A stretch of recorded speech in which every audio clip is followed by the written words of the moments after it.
Guys, the iPad Mini 8 could be Apple's biggest upgrade to its smallest tablet, but how much of it is actually real? Let's verify the latest leaks using trusted sources like Mac Rumors and reports from Mark Gurman. Let's start with the display, because this is the biggest rumored upgrade. According to multiple reports, Apple is planning to switch from LCD to an OLED display on the iPad Mini 8. That means deeper blacks, better contrast, and more vibrant colors compared to the current model. Some leaks even suggest the screen could increase slightly from 8.3 inches to around 8.7 inches, making it feel more immersive without losing its compact size. However, it's still unclear if Apple will add a higher refresh rate, like 120 Hz. So that part is not confirmed yet. Now let's talk about performance. Reports indicate the iPad Mini 8 could run on a new A19 Pro chip, the same generation used in flagship iPhones. This would bring a noticeable boost in speed, better gaming performance, and improved AI capabilities. Based on Apple's track record, performance upgrades are almost guaranteed, but exact benchmarks and real-world gains are still unknown.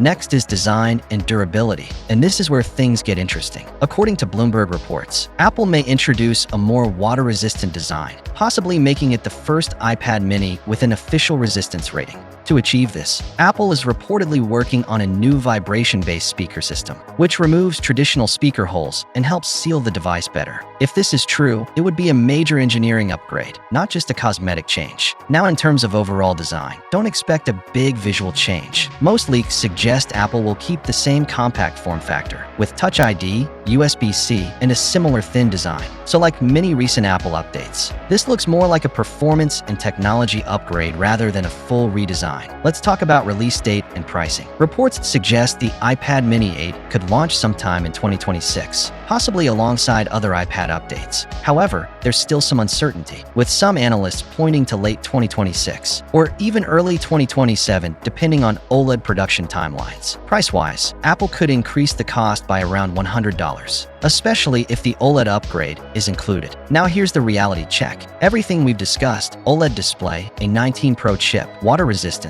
is based on leaks and supply chain reports. Apple has not officially confirmed any of these features yet. Guys, subscribe the Upgrade Zone for next real updates.